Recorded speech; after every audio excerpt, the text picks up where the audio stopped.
Samuham sarvabhuteshu name dveshyo stina priyaha ye bhajanti tumam bhaktya maite teshu chapyaham.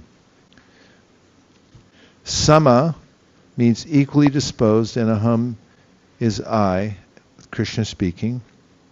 Sarvabhuteshu, to all living entities. Na, no one, me, to me, dvesha, hateful, asti, is, na, nor, priya, dear, yea, those who, bhajanti, render transcendental service, to, but, mam, unto me, bhaktya, in devotion, mai, are in me, te, such persons, teshu, in them, cha, also, api, certainly am I. I envy no one, nor am I partial to anyone. I'm equal to all. But whoever renders service unto me in devotion is a friend, is in me, and I am also a friend to him. One may question here that if Krishna is equal to everyone and no one is his special friend, then why does he take special interest in the devotees who are always engaged in his transcendental service? But this is not discrimination, it is natural. Any man in this material world may be very charitably disposed, yet he has a special interest in his own children. The Lord claims that every living entity, in whatever form, is his son, and so he provides everyone with a generous supply of the necessities of life. He is just like a cloud which pours rain all over, regardless of whether it falls on rock or land or water. But for his devotees he gives specific attention. Such devotees are mentioned here. They are always in Krishna consciousness, and therefore they are always transcendentally situated in Krishna. The very phrase Krishna consciousness suggests that those who are in such consciousness are living transcendentalists, situated in him. The Lord says here distinctly, Maite, they are in me. Naturally, as a result, the Lord is also in them. This is reciprocal. This also explains the words ye yata mam prapadyante tams tataiva bhajamyaham. Whoever surrenders unto me, proportionately I take care of him. This transcendental reciprocation exists because both the Lord and the devotee are conscious. When a diamond is set in a golden ring, it looks very nice. The gold is glorified, and at the same time the diamond is glorified. The Lord and the living entity eternally glitter, and when a living entity becomes inclined to the service of the Supreme Lord, he looks like gold. The Lord is a diamond, and so this combination is very nice. Living entities in a pure state are called devotees. The Supreme Lord becomes the devotee of his devotees. If a reciprocal relationship is not present between the devotee and the Lord, then there is no personalist philosophy. In the impersonal philosophy, there is no reciprocation between the Supreme and the living entity. But in the personalist philosophy, there is. The example is often given that the Lord is like a desire tree, and whatever one wants from this desire tree, the Lord supplies. But here the explanation is more complete. The Lord is here stated to be partial to the devotees. This is the manifestation of the Lord's special mercy to the devotees. The Lord's reciprocation should not be considered to be under the law of karma. It belongs to the transcendental situation in which the Lord and his devotees function. Devotional service to the Lord is not an activity of this material world. It is part of the spiritual world where eternity, bliss, and knowledge predominate. Now let's see if there's any reflections or questions from the verse and purport. So, Hare Krishna Maharaj. So my understanding is, so Krishna is within us as a Paramatma, and he sees our desire, and depending on the desire and the service that we offer to him, he then reciprocate based on the service, devotion service that we are offering to him. And also whether our desires are, depending on what sort of desire, whether our desires are like spiritual or like devotional service based, like we want to serve Krishna or his devotee, or whether our desires are material, like I want car, house, bigger house, etc. So I think the material desire depends on our karmic activity, what sort of activity we are performing, but our spiritual desire based on our intentions of how we want to serve Krishna and his devotees. Am I correct? Yeah.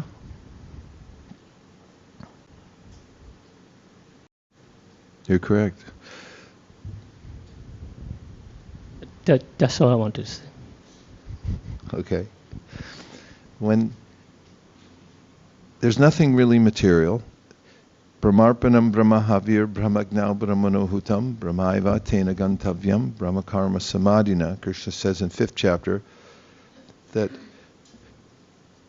everything, matter is simply spirit covered over. When you engage it in Krishna's service, then it becomes spiritualized. Just like if you put an iron rod in fire and you leave it there, then it becomes fire-like. When we take to Krishna consciousness, as we chanted this morning, Yas Tundar Gopa Matavendra Mahosa Karma, Bandhanu Rupa Palabhajana Matanoti, Karmani Nirdahati Kintu Chapakti Bhajam, Govindamadi Puruṣam Tamaham Bhajami. Krishna's Karmani Nirdahati Kintu cha bhakti bhajan, those engaged in bhakti bhajan, for them, he's taking away their karma.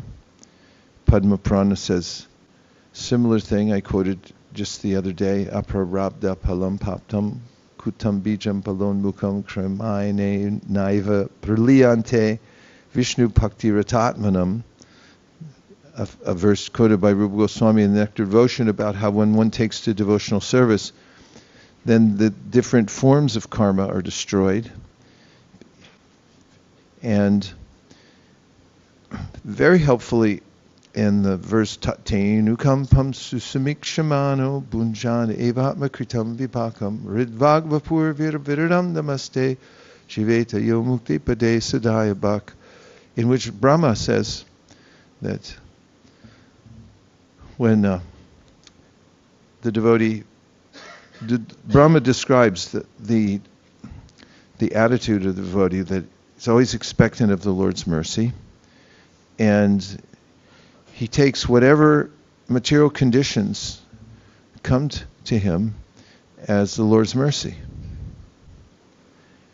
And he goes on to say this qualifies a person to go back to Godhead.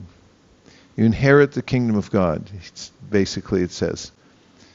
And then the first part of the commentary is Sridhar Swami, who says that what's the main business of the son of a rich man? And the answer is to stay alive, because he'll inherit the wealth. And similarly, devotees should stay alive in Krishna consciousness. And then Vishwanath Chakravarti Thakur comments and says, sometimes it appears that devotees, that they've taken to devotional service, still have some karma, because they seem to be getting some kind of reaction. And Vishwanath Chakravarti Thakur says, no, this is not karma.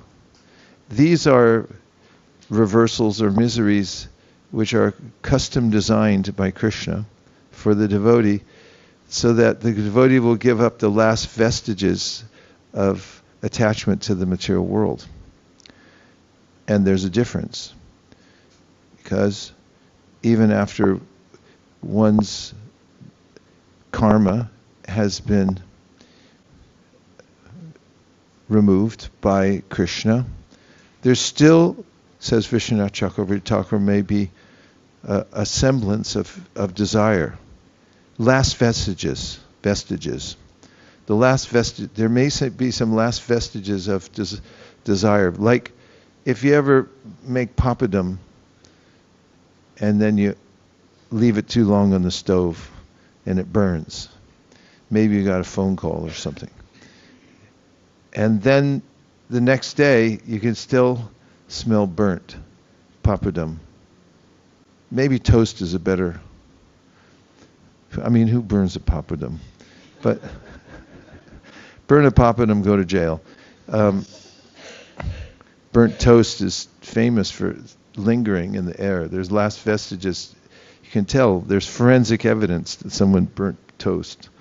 So similarly, there's some last vestige of material desire. So then Krishna is expert at giving a very particular kind of situation to each devotee so that he or she will then fully surrender. And this is his special mercy. Yes?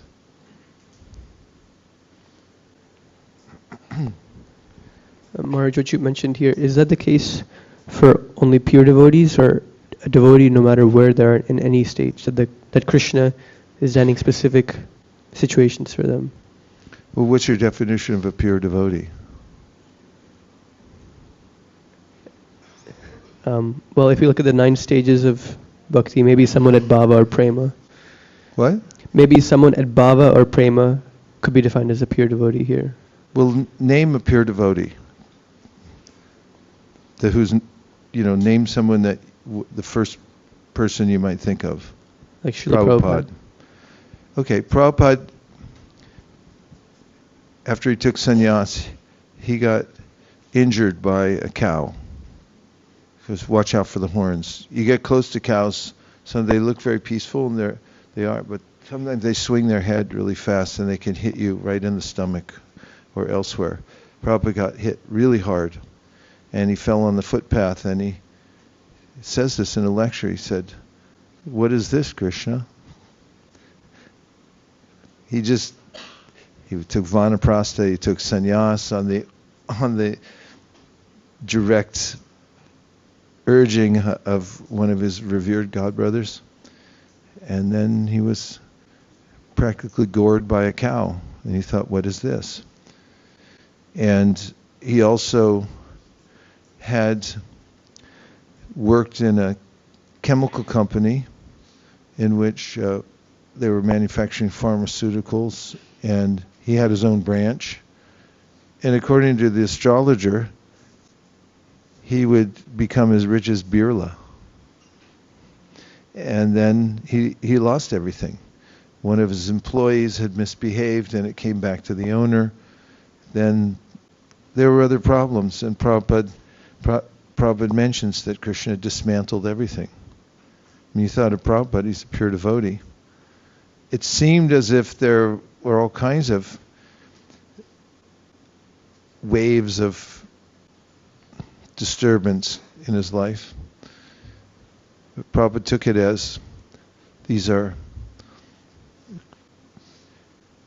special mercy of Krishna. But not before he said, Krishna, what is this? So,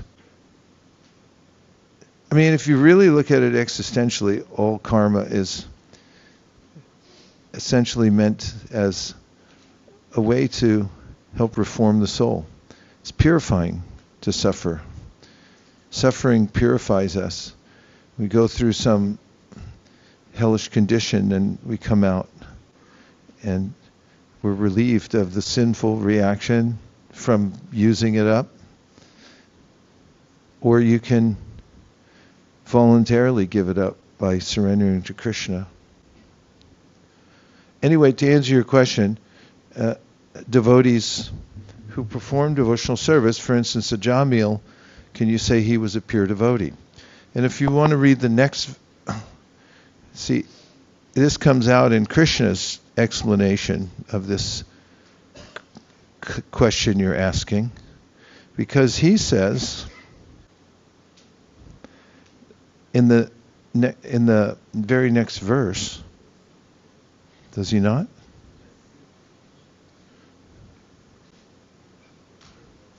He says, Api chet sudaracharo bhajate mam mananyabhak sadareva.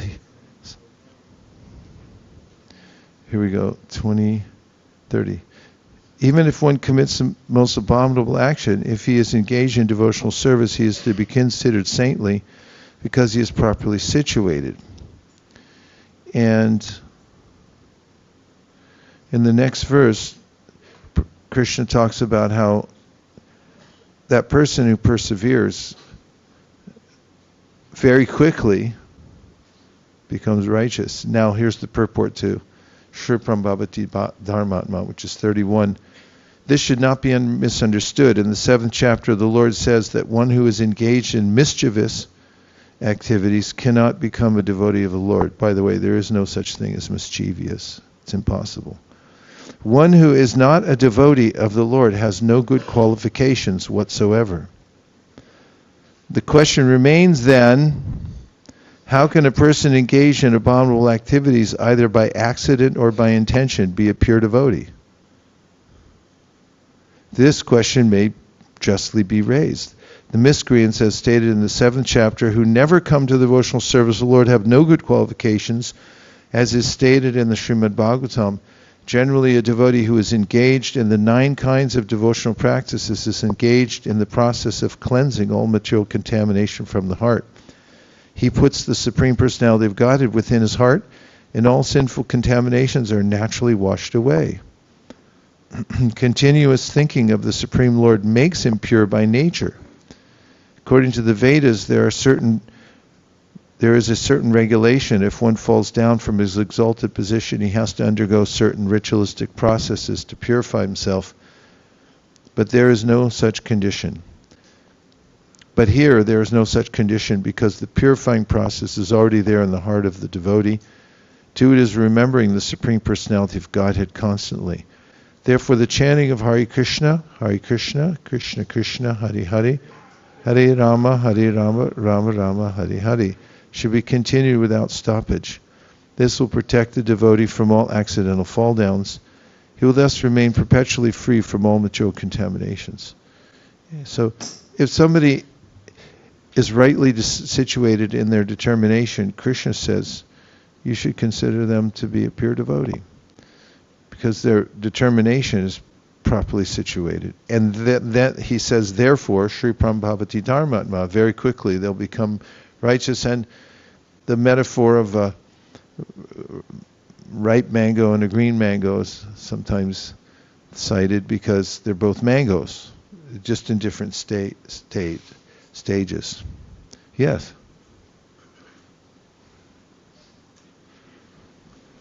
Hare Krishna.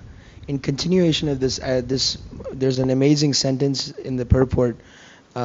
It said, the Lord's reciprocation should not be considered to be under the law of karma. It belongs to the transcendental situation in which the Lord and his devotees function. And that reminded me when we were discussing a couple days back, Manmana Bhavamad Bhakto. In that purport, Prabhupada says, this is talking about a devotee, his accidental non-devotional activities will diminish and will soon be situated without any doubt in complete perfection. The pure devotee has no actual chance to fall down because the Supreme Godhead personally takes care of his pure devotees. So, whatever good karma when we take up to the process of devotional service, whatever good karma or bad karma that comes, should we just understand that it is a will of Krishna, or do we understand that just our karma is burning up? Because I've heard things that, for example, once you take initiation or something like that, then everything is actually just coming from Krishna. There's no more bad karma. It's just something for you to learn on the path of devotional service. Yeah, that's what I just cited, with evidence from the 10th canto, 14th chapter, 8th verse. And that's exactly what Vishwanath Chakravarti Thakur says in relationship to Tattenu Kampam Susamikshimano. That the devotee takes it, whatever comes is a special mercy of the Lord to purify him. Yes, Akshobhyatirtha. Short comment. So the word friend in this translation made me think of a natural phenomena in friendship, which is when love is offered, it is reciprocated. So when we offer our devotion in love, Krishna becomes a friend, or is our friend, is always a friend, but he is sort of someone who has that friendly reciprocation with us immediately. So the definition of a friend becomes a lot more clear. And then when he says, is in me, that friend who offers love to me is in me, I think that part I wasn't very clear about. And so that's something, my question is that, what does it really mean, is in me? This verse describes change of relationship between those who are external, as described in the verse, Vayam dvitiya abhinibeshatasya shad apetasya. They're turned away from the Lord, and they're considered to be outside of the Lord's embrace and the energy. For instance, on the opposite side, the Mahatmas are under the umbrella of the Lord's mercy. Mahatmanastumam partha daivam prakritim ashrita. Because they're in bhajanti ananya manaso, because they're engaged in loving Him. So when one changes one's approach to the Lord, in other words, turns towards Him, you'll realize that He's already in the Lord. In fact, that's what Krishna says knowledge is. After tadvidi pranipatena pariprashnena sevaya, look it up. Tadvidi pranipatena pariprashnena sevaya upadakshanti te jnanam jnaninas tattvadarshina. And then give us the next verse.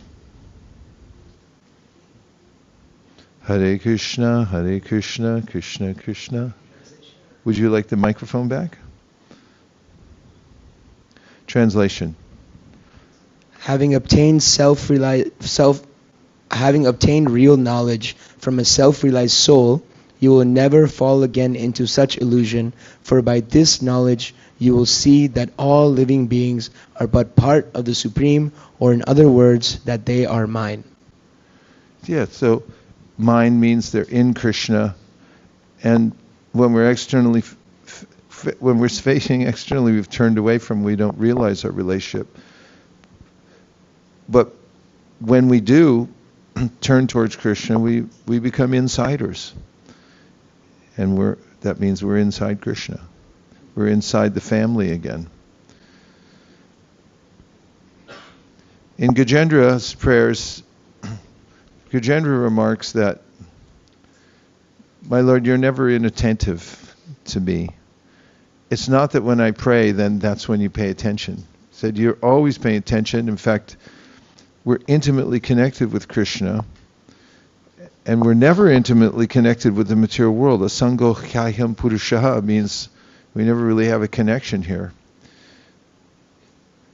So when we come to devotional service by choice, Gajendra says, then you're immediately responsive because you're already just waiting.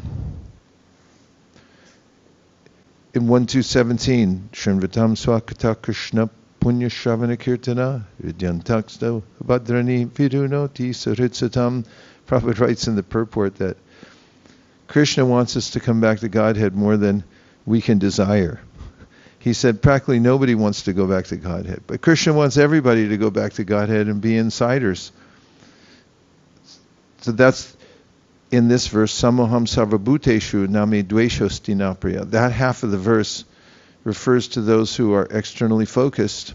And for them, Krishna is dutifully sending the checks. He doesn't even put his name on it. It's like some payment, an alimony payment or something, whatever it is, but the person doesn't want to disturb the other person's mind, so they don't even put the name on it. They just make direct deposit. So that, okay, you don't want to know me anymore? So I'll still pay, but I'll just keep it anonymous. You don't even know where the payment's coming from. People don't even realize God's paying them all the time. He's kindly providing, as Prabhupada said, for every living being, is giving all their necessities and more. But everyone just thinks, there is no God. It's like the one fish said to the other, he said, do you believe in water? And she goes, nah. I've never seen any water. I don't know what they're talking about. But we're enveloped by God's love all the time. He's providing. Nityo nityanam chaitanas chaitananam eko bahunam yovidhati kaman. That's our relationship in the material world, where we just take whatever Krishna gives anamoy, when we're in such a primal state that we just eat. There is no other consideration. And then there are stages in which we become more and more aware that Krishna is our best friend. And Prabhupada writes in the Adi Lila of the Chaitanya Charitamrita, chapter 4, text number 34, in the second to the last paragraph, that every species of life provides a particular appreciating capacity to the soul, according to the body, which is like a venue or a porthole. And when one comes to the human form of life, he has the highest possibility of developing the appreciating capacity. And when one develops an appreciating capacity for Krishna and realizes he's been there all the time, he's always providing for me, then there's this sense of gratitude, and then the gratitude turns to this urge for service. And then it becomes, when well guided, properly guided, then it becomes devotional service. Then bhajanti ananya manaso gyat pabhutitamaviyam. Then there's this, the intimate realization, the realization of our intimate relationship with Krishna begins when we embrace that relationship that's already there. Does that help? Okay. Gopal.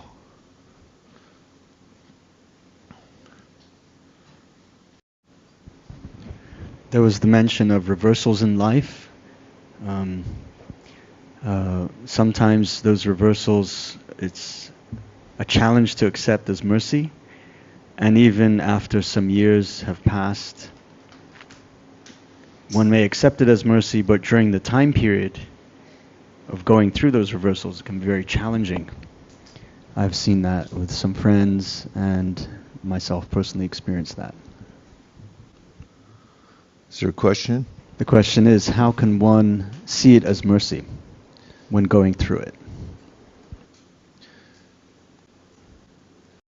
The person who's going through it, how can he see, how can she see that these are coming from Krishna?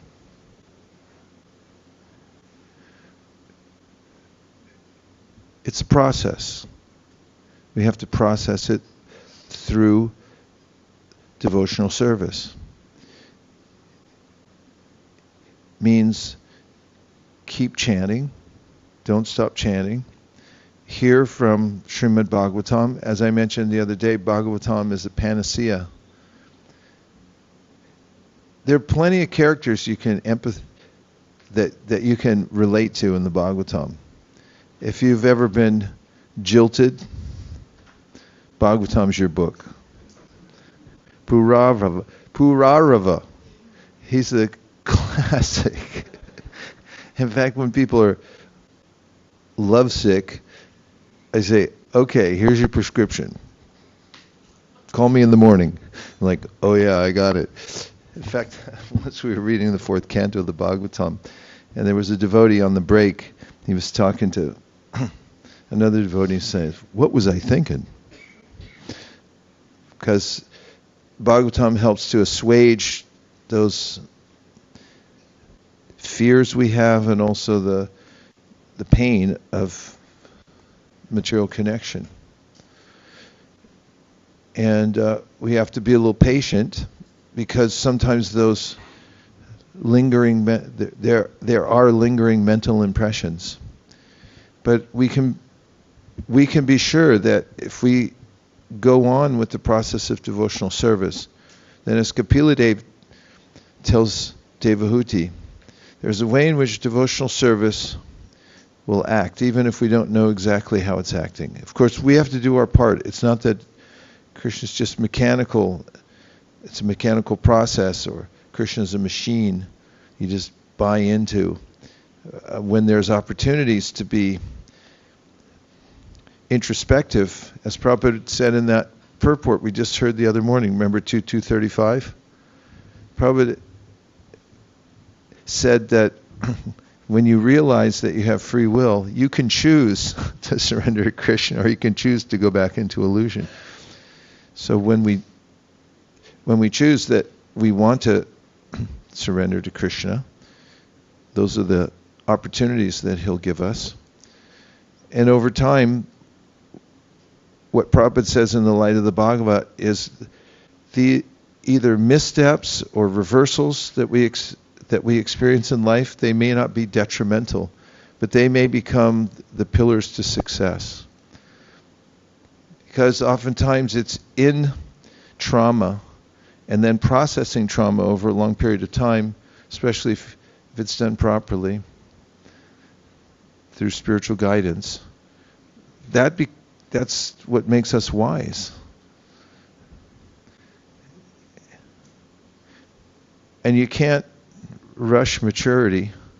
You got to go through stuff and come out the other side. That's why people who have been around for a little while and haven't been irresponsible with their lives or neglectful in dealing with situations, they see that with time and mercy, all things can be rectified and healed, and also we can see in retrospect that what happened was what really shaped me. It's the crucible. Gold gets purified in these special apparati in which great heat is applied and then the impurities are separated. And nice to have a support system as much as possible. I've been through situations that I'll never forget when devotees showed empathy and didn't just say, "Oh, you're not your body." Like when my father died, I never knew how I'd react to my parents, even though I knew Dehinosmin Yadahe, hey, go on. I thought, how will I actually deal with it when my parents die?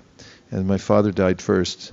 And then I was in Vrindavan, in an apartment in the MVT, came downstairs after I received the news late at night, and a couple of God siblings were downstairs, and they said, "What happened to you?" Like, I looked kind of peaked, and I said, "My father died," and Samapriya, Dhruva Maharaj Das's wife, Jewish mother, she just hugged me. She said, "Oh," and she... And then there was it was all going on down at the bottom floor, and there was some Italian brahmachari walking by. "Oh, what happened?" His father died, and he came over and hugged me. You go, "Oh, your dear father," and he didn't even know who my father was, but he showed empathy. And I felt better. Not completely. I was still in shock, and I went on parikram, and I said, "I'm offering this to my father." And I just dealt with it by going on, chanting my rounds, going on parikram, said, "This is for you, Dad." And, everything can be digested. And that's exactly what I was getting to, the point where Kapiladev says that the subtle body that is the composite of our material experience and so-called karma, it gets digested by devotional service. Just the same way that food gets digested in your stomach, and you really have no idea how it's happening, do you? Because it's happening right now, and you're not even thinking about it. So it's a very practical example. If you take things according to the prescription of the Bhagavad Gita, and you have compassionate devotees who can help you through things. It does help even after Kurukshetra battle. You find in the first canto of the Śrīmad-Bhāgavatam, Krishna attended the last rites. He didn't just say, "You losers," Sounds like other kind of rhetoric, but there's, a sense of you need to have closure, even on the material side.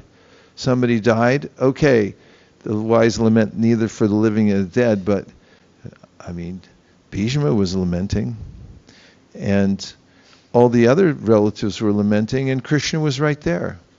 And he walked them through the last rites. He even helped to perform them. So it's a holistic process, and we need each other, and we need Krishna, and we need the whole, we need to take shelter and go through this lifetime. And when we do, we can put together a whole lifetime of coming back to Krishna as our refuge. Then we can come to the fully mature stage. So you can't rush a preparation in the cooking. Right, Vishnu-Gada Prabhu? It takes as long as it takes. I've dabbled in cooking. Haven't for a long time, but I used to. And I can remember times when I got impatient and thought, why does it have to take? Why not just turn it up a little bit and do it faster? It's like, you idiot, and it's ruined prep. So we have to be patient, says Rupa Goswami, be patient and determined. And, why was Prabhupada so wise? He'd been through everything. Even when he was young and he got married, and it's like, God, I don't like this wife. Maybe I'll get another one. And his father said, nah, don't do that. Just stick with the one you got. And he surrendered to his father and said, okay. And he went through a period when he was overwhelmed with work and family, and he felt on the outside of the institution. And all that, you can hear it in his voice when he talks about these things. He's very open and honest about the material world, and he knows what he's talking about because he's been through it. And Atma pam yena sarvatra samam pashiti Arjuna sukham va yarivadukam sa yogi paramomataha. Krishna says the topmost yogi, the parama yogi, is the one who knows that this material world really stings, and knows, because he or she's been through it and processed it in Krishna consciousness, and therefore knows how much it stings everybody else and what it really feels like. And then having come out the other side, having been able to take shelter of Krishna in all circumstances by the mercy of the devotees, then one can be fully mature. And by nature's course, as we get older, there's a lot more clarity, because the passion of the senses, the passion of the senses for reproduction is so strong at a certain time in young people's lives, it's practically they're insane. One passes out of that insanity just on a biological level at a certain time. And there are many other favorable conditions that manifest if you just stick with the process throughout your whole life, and don't give it up.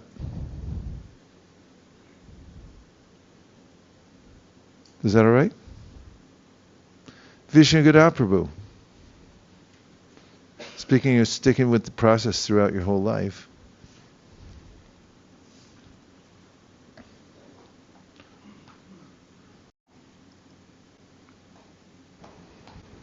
Thank you.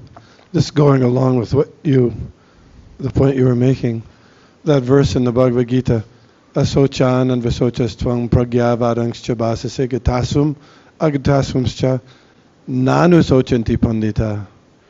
Doesn't say no, don't lament. It says anusochati, means anu, that prefix means go on, go on lamenting continually.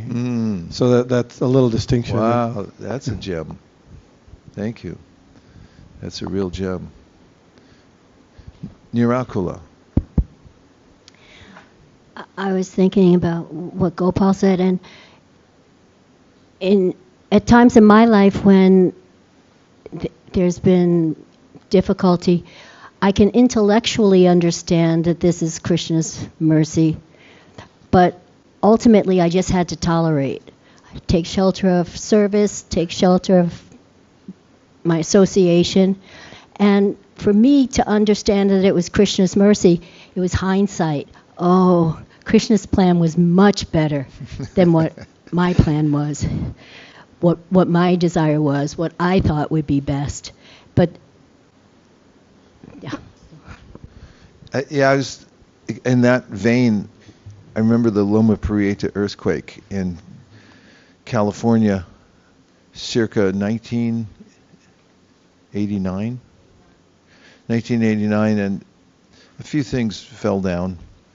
And it was on international news. People thought it was a big deal. And I was thinking, if we didn't have such rigid structures, we wouldn't have barely even noticed it. And in a similar way, the rigidity of our desires for living in a particular way and getting exactly a particular outcome in our lives, when there's a movement and those things get shaken up, it seems a lot worse than it actually is from a broader point of view, because the suffering we undergo has a lot more to do with our expectation, which is the mother of disappointment. And if you can adjust your expectations, which is Krishna does quite handily in the Bhagavad Gita. We discussed this the other day. Categorically, he says, Brahma, Bhuvana, Loka, Punara, like forget about it. You're not going to get anything good out of the material world. It's just going to, it comes apart at the seams all the time. And so it's as far as finding some sort of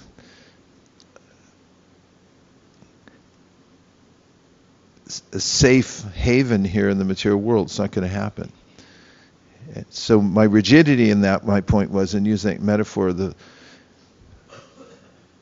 the earthquake, is that if we can be more adroit at adjusting our expectations, and the Bhagavad Gita really helps, just to really listen to what Krishna's saying, rather than just say, Abrahma Bhuvana Loka. If you really consider, it's a place of misery from top to bottom, where birth and death take place. And if you start from that position, then the changes that happen don't seem so catastrophic if you accept them. And there's so much about equanimity. Krishna talks so much about equanimity in the Bhagavad Gita. How about that? Try to be equipoised in happiness, stress, loss, gain, victory, defeat. Just stay the same, because, as Nirkula was saying, if you take shelter of your service, as my friend Suridas used to say, your seva will save you. Because after all, what are you going to do the next day after something crummy happens to you? You just get up and do your service and lean into it and just keep going. And in due course of time, what's down becomes up, and what's up becomes down, and that's just the way the material world goes. But if you can hold on to your service, you're protected by the internal energy, and it's palpable.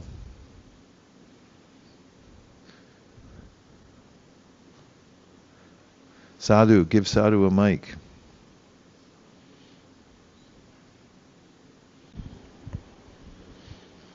Hare Krishna Maharaj. I really like the point that you made of taking shelter in your service, especially if you're going through a hard time. And I was just thinking that this world, the nature of this world is that puts you through a bunch of misery So it's dhyayam ashashvatam, and yeah, in the Bhakti Rasamrita Sindhu it also states that one of the characteristics of pure devotional service is that it removes all material distress. So just taking shelter in your service, especially when you're going in a hard time, can really help.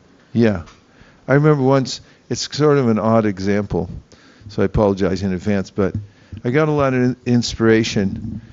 I can't remember, it must have been the 80s. We had an American president named Bill Clinton. I don't know if you've ever remember him. There was some scandal. And, I heard about it. It was everywhere. And I thought, God, he's finished. And the next day, I saw him up there he had already admitted to the scandal and everything, but the next day he was up there giving a talk about something else, doing his work. I think he even got impeached, but he just kept doing his thing. I think, oh, that's how you do it, huh?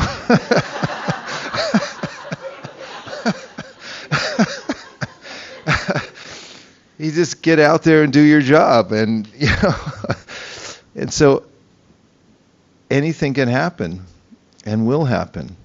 But if you show up and you keep doing your rounds and you keep doing your service, then it's amazing how the material world, the illusory nature of it, starts to manifest, and you see how insubstantial it is anyway. But the real substantial shelter is your devotional service.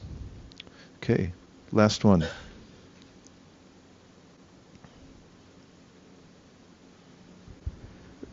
Maharaj, as devotees, we understand this point from the Bhagavad Gita, dhyayam ashashvatam.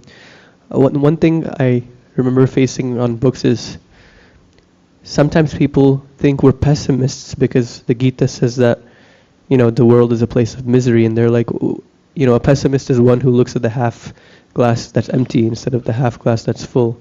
And their point of view is, why are you focusing on the bad? Like, the world is what it is. Why don't you focus on the good? How do we address that so we don't just seem like pessimistic? Well, sometimes when you know the limitations of something, you can actually focus on the good more. If you have for instance, if you know, and this is very practical, if you set your priorities, and when I've set my priorities, I go back and visit them regularly and make sure they're all in order. But when I was writing them down, I realized it had to be near the top of my list that be ready for death. Because that's what the Bhagavatam's about. Ante Narayana Smriti. And when that's there, the quality of your life becomes better, not worse. It's not unrealistic. It's very realistic. And when you live in reality, you can deal with things in a more efficient way. And so for people, just in general, there's plenty of books written, and I quoted some of them in the book I just published last year, who talked about ways in which in hospice, people who were in hospice care and faced death all the time, they had a deeper sense of what was most important. And similarly, this person wrote a book and talked about how people had regrets that they hadn't done certain things because they hadn't been realistic. And it's not realistic to think you're going to live forever, and you might as well just be Pollyanna about it and don't worry and just be positive. Death is positive if you deal with it properly. It's an exciting transition, actually. Because when death comes and you're prepared, just like a big test, when a test comes and you really prepared for it a lot, you don't put your papers away until they say put everything away and pull out a number 2 pencil. That's how you study for a test. I remember I was taking tests a lot, and then there was sometimes I'd think, oh yeah, I got this, and I didn't study to the last minute, and I didn't do as well as I thought. I said, never again.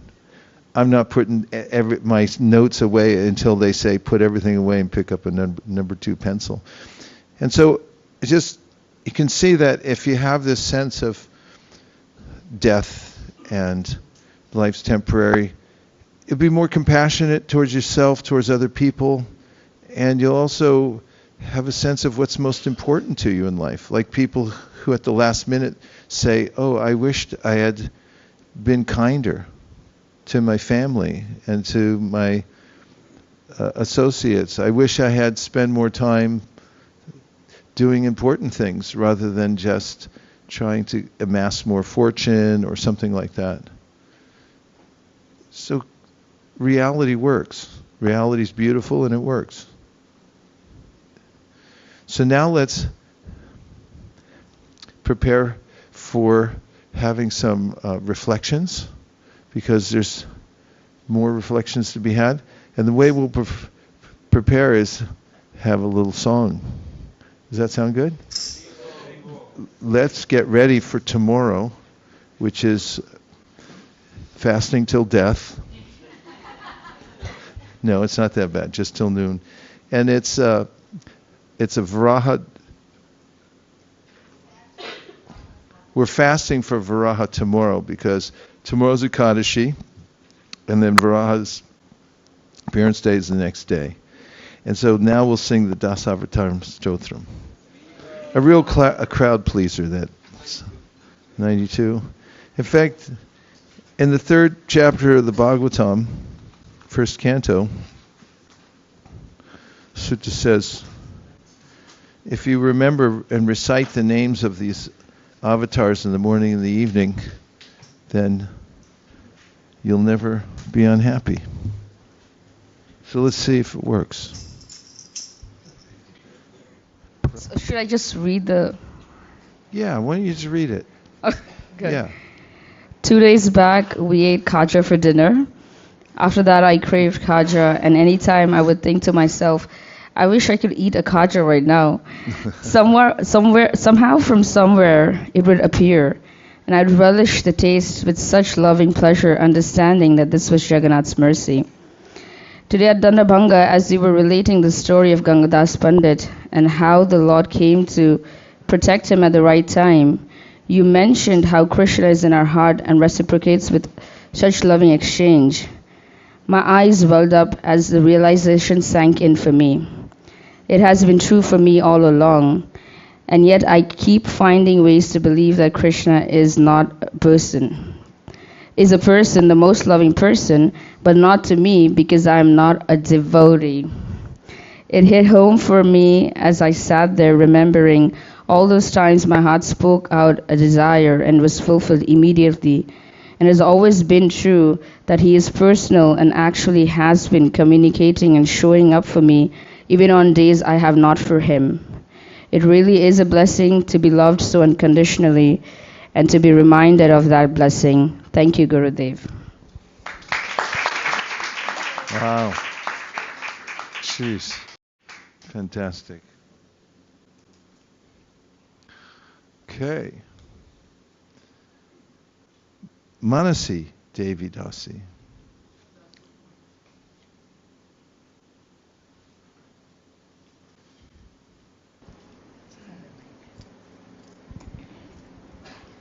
Hare Krishna Maharaj. Hi Krishna. This is from a few days ago when we were distributing books on our way to Gambhira. And I was distributing books and I saw an old street vendor lady. And I was looking at her and she was very emotional during the Harinam. And I went up to her and then first I offered the lollipop. And then when I offered her the sticker, she started crying. Wow. And I felt so emotional. I realized that all of us are so fortunate that we are among such elevated souls during our yatra. And I just can't thank you enough for be here with everyone. Thank you so much. Wow. Wow. That's amazing. Okay. Bhakta Michael.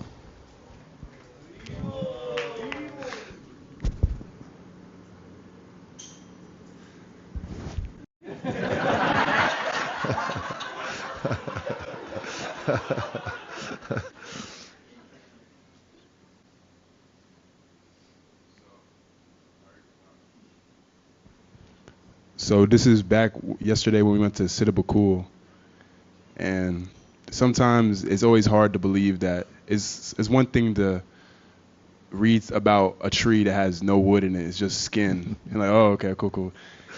And then it's another thing to actually see it with your eyes, like, oh my God, this is where Haridas Thakur would meditate, and Chaitanya was so, kind that he put a toothpick in the tree, and the whole thing came out.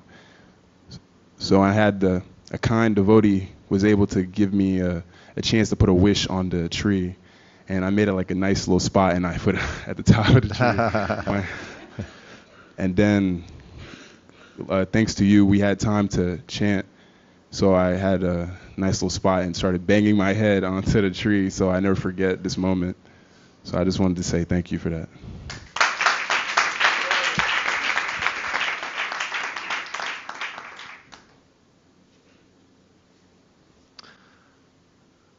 Raghavacharya.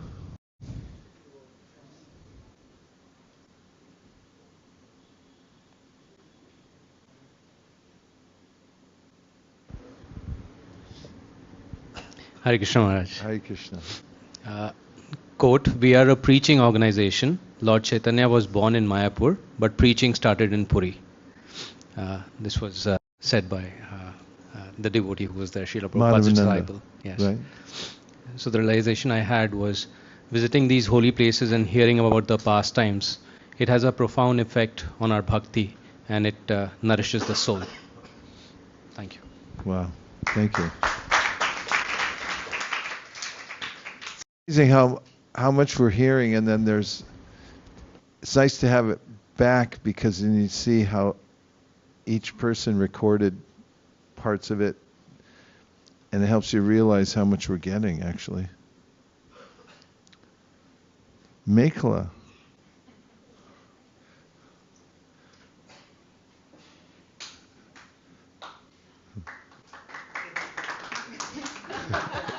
Now it better be good. No, I'll take that, because my first point that I was going to make was that I am very nervous sharing reflections in this group. It's such a spiritually advanced and deep and smart and amazing place and crowd to be a part of, that I oscillate between feeling really comfortable and also feeling like, what the heck am I doing here? Do I belong? I think I do, but yes, I wanted to share that. And then you mentioned a couple of times, and I haven't been able to write down the chapter verse, but I think you said 11th canto, Krishna says pretty much just to be yourself, so I'm going to do that, which sort of inspired me actually sharing a reflection. And so yesterday when we were doing Sankirtan, we were out doing Sankirtan, and I was thinking about the term you use all the time, keep the transcendental vibration going. And so I tried to kind of bounce between participating and contributing, and then also getting really present and observing. And it was fascinating to see the transcendental vibration going. And it's like when you throw a rock in a pond and the ripples sort of extend, right? And you could see that, like between the Harinam, like you could see the transcendental vibration going, and it was pretty incredible to watch. And the same thing was happening with the book distribution. And so that brings me to my next point, is we've talked a lot about mercy, and you defined mercy as something, when you have something that others don't, giving it to them. And I feel like I'm getting a lot of mercy being here, just learning from you and from Guru Ma and from all of the devotees. And I'm so grateful for that. And also, while I was doing the book distribution. I was like, okay, we have instructions. I'm going to do it. Adinath so nicely recapped it in the WhatsApp. And so I kicked off my shoes and I stood and I gave the lollipop. And then I remember there was a couple of different individuals where we locked eyes and their eyes filled with tears. And it was like this moment that I hadn't experienced before. It was like a really deep, unexplainable exchange. They were where we just held eye contact, and I gave them the lollipop, and they were just looking at me so gratefully. And then I gave them the sticker, and they just kept looking at me. I'm like, oh my God, I'm doing it. But it was so sweet. It was nothing that I'd ever experienced before where I come from, that deep, honest connection with someone that I've never met before, someone I've never said a word to either. And I felt like I was getting mercy at that moment also. So I'm very, very grateful for that. Here we are, I'm trying to give a book to this individual, and they're giving me something which I didn't expect. So I wanted to share that. And it's funny because I also have a terrible memory, short-term, long-term. So I was like, remember, Mekla, burn this into your brain. And I just so wish that, in the pages of this life, we could dog-ear some of them, so that you could go back and revisit, what did Maharaj say that day? What was that conversation that I had? What was that feeling I had with that person when I was distributing books? So I'm trying to say it out loud to sort of dog-ear it in my own way, so that I don't forget those types of moments. And the last thing that I want to say is that yesterday morning I found out that a friend of mine had passed away. And, you mentioned that just now, that one of the goals of life is to prepare for death. And the last message that I had gotten from him was how he wanted to share with me that he had gotten his life together and that he was getting healthy, taking care of his body. He'd lost a bunch of weight and he was pursuing spiritual life. And I feel very grateful that he was able to come to that point before he left his body. And so, pray for Aaron Walsh, today if you can. And thank you for all the things. Haribol.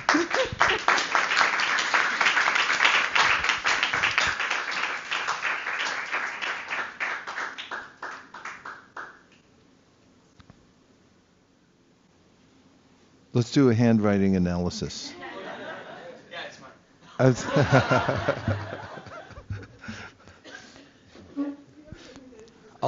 Also was an aspiring doctor. As we meditated on different modes of transportation today, cars, planes, buses, boats, I was reminded of a bhajan of Lochan Das Thakur, where he states, "Our Lord Gauranga has opened a ferry boat across Samsara Sindhu with Guru as the helmsman and the upraised arms of the Sankirtan devotees as the oars." Lochan Das Thakur ends the bhajan in his humility by stating that only he has been left behind from this ecstatic scene. Two other modes of transportation that I was meditating on to get out of this material world today were Srimati Tulsi Devi and Nityananda Prabhu. When we turned the corner at the bus station, Gopal actually saw a precariously placed Tulsi Devi on top of some pipe. We performed a spontaneous Tulsi Puja Kirtan and even offered water. Only Tulsi Devi is so merciful that she offers transit to the spiritual world at the world's dirtiest transit center. Special shout out to Vishnu Gara Prabhu for having a ecstatic Tulsi Puja as well. Nityananda Prabhu is offering the entire world, whether they like it or not, a chance to get the mercy of Lord Gauranga. Srila Prabhupada was asked how to get the mercy of Lord Nityananda. He replied, "How can you escape the mercy of Lord Nityananda?" At Dandabhanga, we pray for Lord Nityananda to snap our twig-like anarthas and accept the firm service of Lord Gauranga. Wow. Just one anecdote that I had was when this happened at Sarvabhauma Bhattacharya's house, and today when we were doing the kirtan party, it's just the culture in Orissa is just so devotionally minded that they immediately when they see the kirtan they pay obeisances, and at Sarvabhauma Bhattacharya's everybody's paying obeisances. And I was feeling very shy because I didn't want to stop the kirtan. I want to keep the transcendental vibration going, but I want to reciprocate with these devotees. And I just looked at Guruma, and then she was just in such and so happy and ecstatic to see these devotees. And I was just thinking, I just thought to myself, for 1 second, Harai Prandas, do not think that these obeisances are for you. You have been allowed to engage in this service by your spiritual master and by the Vaishnavas. So actually the obeisances are for them. So that was my meditation.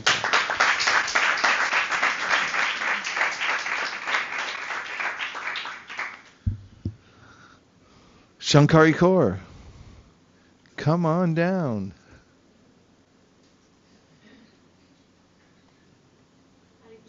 Hare Krishna. Hare Krishna, Guru Maharaj.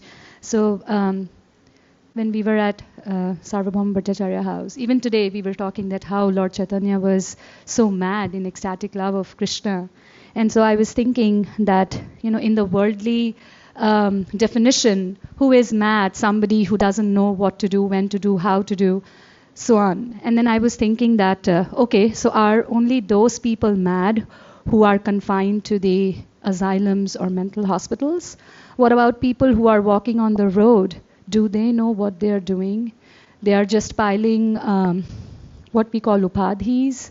And once you were saying that most of us have actually demoted ourselves because we are spiritual beings, but now we just we relate ourselves to the matter. So that is demotion. That's the real demotion that we are facing. So which sane person would demote himself or herself? So who are mad? Just thinking about that. And we've gotten this opportunity to be in this yatra, in this movement by the grace of Srila Prabhupada, that at least I have been able to recognize how mad I was, and there is a panacea which I can take to cure myself. So thank you for everything. Chaitanya Priya.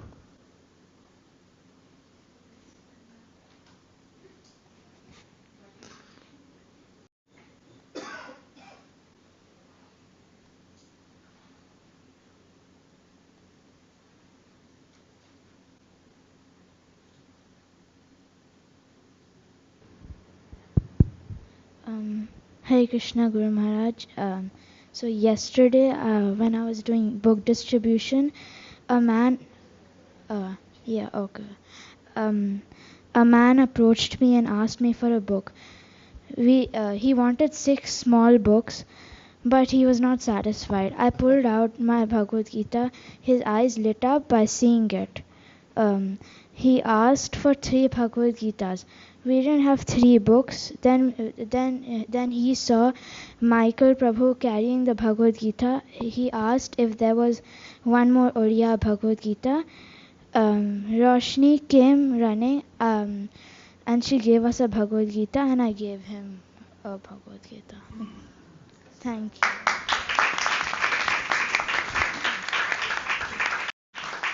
Something was happening out there yesterday with the Bhagavad Gita. People were going mad for it. It's like 6 books, no thanks. I want the Gita, that one over there. Nicely done, Chaitanya Priya. That was really beautiful. So, thank you, everyone. It's been, it's amazing, like cooking a preparation. We come into the yatra, and the more we hear and chant together, simple hear and chanting is all necessary. And visiting the holy places and having prasadam together, the preparation gets better and better, doesn't it? Yes. And then you have something invaluable. So thank you everyone for being here. It's not over yet, but I'm just anticipating decamping in a couple days, but then a whole nother realm. It's amazing how many realms there are in the spiritual world, and now after here we're going to Vrindavan, in case you didn't know.